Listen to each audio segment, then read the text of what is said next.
किसी कारणवश अयोध्या के राजा दशरथ को अपने सबसे बड़े पुत्र राम को 14 वर्ष के वनवास पर भेजना पड़ा।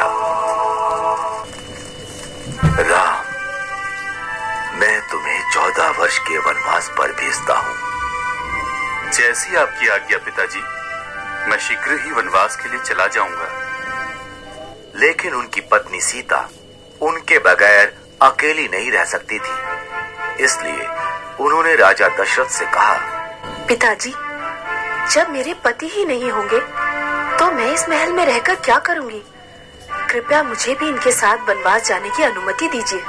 और फिर लक्ष्मण ने भी कहा, पिताजी, मुझे भी भैया राम के साथ जाने की अनुमति दीजिए, क्योंकि राम के बिना लक्ष्मण कुछ भी नहीं है। सीता और लक्ष्मण की विनती सुनकर राजा दशरथ ने कहा, समय मुझे तो मेरे राम से दूर कर रहा है, किंतु मैं तुम्हें तुम्हारे प्रिय राम से दूर नहीं कर सकूंगा।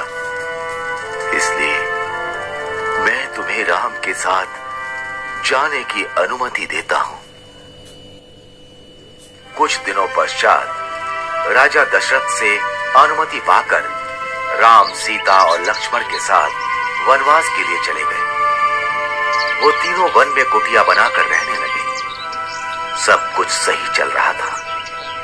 फिर एक दिन शूर्पणखा नाम की राक्षसी वहां से गुजर रही थी। तभी उसने राम और लक्ष्मण को देखा और सोचने लगी, ये दोनों तो अत्यधिक सुंदर हैं और बहुत बलशाली भी ज्ञात होते हैं। मैं इनमें से ही किसी एक से विवाह करूंगी। ये सोचकर उसने अपनी राक्षसी शक्तियों से एक सुंदर स्त्री का रूप धारण किया और वो राम लक्ष्मण के पास गई। पहले वो राम के पास गई और बोली, हे तेजस्वी युवक, मैं आपके रूप और सौंदर्य से बहुत प्रभावित हूँ और आपसे विवाह करना चाहती हूँ। किंतु मेरा विवाह तो हो चुका है और मेरी पत्नी भी मेरे साथ है।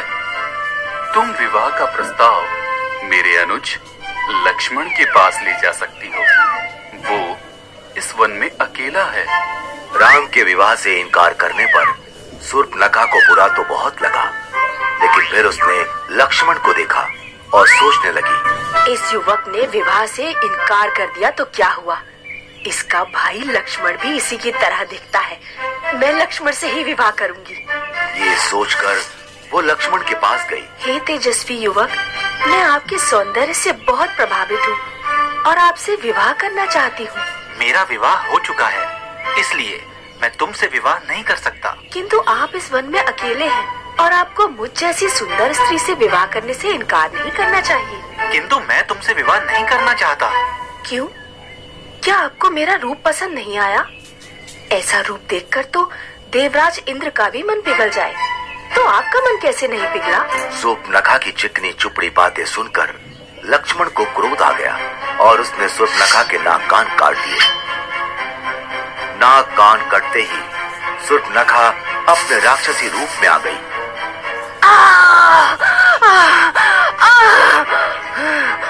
राम लक्ष्मण ने उसका ये राक्षसी रूप देखा तो वो हैरान रह गए। भैया, ये तो एक राक्षसी है। मैं अभी इसका वध कर देता हूँ। नहीं लक्ष्मण, इसे जाने दो। शूर्पणखा रोती हुई वहां से चली गई और सीधे अपने भाई लंका के राजा रावण के पास पहुंची। उस समय रावण अपने मंत्री गण के साथ राज दरबार में बैठा था। भैया रावण, देखिए आपकी बहन शूर्पणखा के साथ क्या हुआ। शूर्पणखा, तुम्हारा यह हाल किसने किया? तुम मुझे उसका नाम बताओ, मैं अभी उसका वध कर देता हूँ। भैया, वन में दो भाई राम और लक्ष्मण रहते हैं। उन्हीं में से एक ने मेरे कान और नाक काटे हैं। तुम यहीं रुको, मैं अभी उसका सिर धड़ से अलग करके लाता हूँ। नहीं भैया, उन्होंने एक स्त्री का अपमान किया है, इसीलिए इसका प्रतिशोध भी आपको ऐसे ही लेना होगा। क्या मतलब? मतलब ये कि उन दोनों भाइयों के साथ एक अत्यंत सुंदर स्त्री भी है। आप उसका हरण कर लीजिए। सीता का हरण होने से राम वैसे ही मर जाएगा। रावण ने शूर्पणखा की बात मान ली। वो एक मायावी राक्षस मारीच के पास गया और बोला, मारीच, मुझे तुम्हारी आवश्यकता है। आज्ञा कीजिए लंकेश। मैं राम की पत्नी सीता का हरण करना चाहता हूँ। इसमें मुझे तुम्हारी सहायता चाहिए। किंतु मैंने सुना है राम बहुत वीर है। अगर उन्हें ज्ञात हुआ कि मैंने उनकी पत्नी को हरने में आपकी सहायता की है तो वो मेरा वध कर देंगे। और अगर तुमने मेरी सहायता करने से मना किया तो मैं अभी यहीं तुम्हारा वध कर दूंगा। मारीच समझ गया कि उसके पास अब कोई मार्ग शेष नहीं बचा है और उसे रावण की सहायता करनी ही पड़ेगी। वो दोनों वन पहुंचे। वहां रावण की तरकीब के अनुसार मारीच ने एक सोने के हिरण का रूप बनाया और वो राम की कुटिया के आसपास टहलने लगा। जल्द ही सीता की नजर उस पर पड़ी। स्वामी, मुझे वो सोने का हिरण चाहिए। ठीक है, मैं अभी उसे तुम्हारे लिए लेकर आता हूँ। ये कहकर राम अपने धनुष बाण के साथ उस हिरण की तरफ चल दिए। भागते भागते बहुत देर हो गई, लेकिन वो हिरण राम के हाथ नहीं आ रहा था। आखिरकार राम ने धनुष पर बाण चढ़ाया और हिरण की तरफ छोड़ दिया। बाण हिरण को जा लगा। बाण लगते ही मारीच अपने असली रूप में आ गया और आवाज बदलकर राम की आवाज में कराहता हुआ चीखने लगा, सीते, लक्ष्मण! लक्ष्मण, लगता है तुम्हारे भैया किसी संकट में हैं। तुम जल्दी जाओ। लक्ष्मण जानते थे कि ये राक्षसों की चाल है, लेकिन वो सीता को मना नहीं कर सकते थे। इसलिए उन्होंने कुटिया के बाहर बाण से लक्ष्मण रेखा बनाई और सीता से बोले, माता जो भी हो, आप इस लक्ष्मण रेखा से बाहर मत आना। और वो आवाज की दिशा की तरफ चल दिए।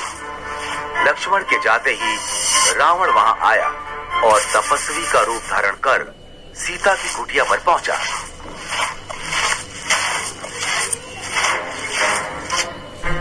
भिक्षामि देहि, भिक्षामि देहि। ये लीजिए ऋषिवर, भिक्षा स्वीकार कीजिए। रावण भिक्षा लेने के लिए आगे बढ़ा। तभी उसने लक्ष्मण रेखा को देखा और सीता से कहा, यदि भिक्षा देनी है तो बाहर आओ, नहीं तो ये तपस्वी बिना भिक्षा ग्रहण किए ही तुम्हारे द्वार से लौट जाएगा। सीता किसी तपस्वी को खाली हाथ नहीं जाने दे सकती थी, इसलिए वो लक्ष्मण रेखा से बाहर आईं। उनके ऐसा करते ही रावण ने उन्हें पकड़ लिया और वो अपने असली रूप में आ गया।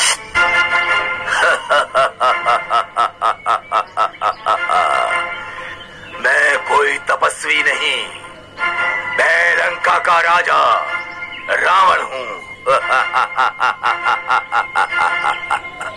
और रावण सीता का हरण कर उन्हें लंका ले गया। जब राम और लक्ष्मण को सीता के हरण का पता चला तो उन्होंने सीता की खोज आरंभ कर दी। खोज करते करते उनकी मित्रता हनुमान, सुग्रीव, जामवंत और विभीषण जैसे महान और वीर योद्धाओं से हुई।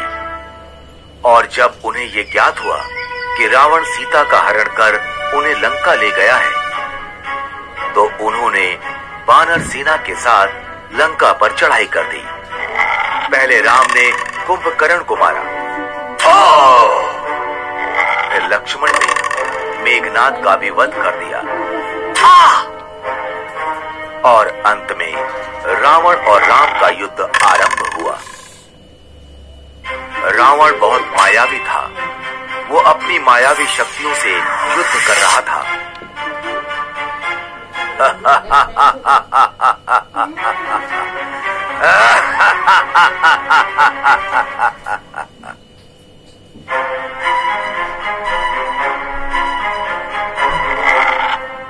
राम के तीर उसे कुछ क्षति नहीं पहुंचा पा रहे थे।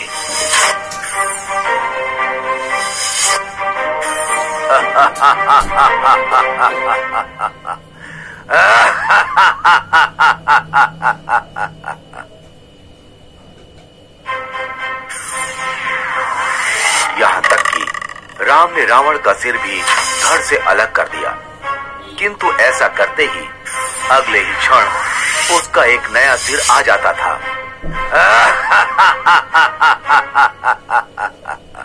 ये रावण मरता क्यों नहीं?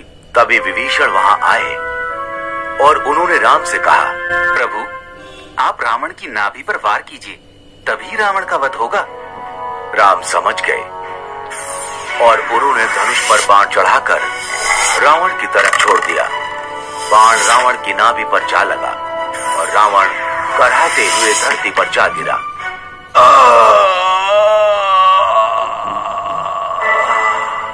इस तरह राम ने रावण का वध किया और सीता को लंका से छुड़वा लिया।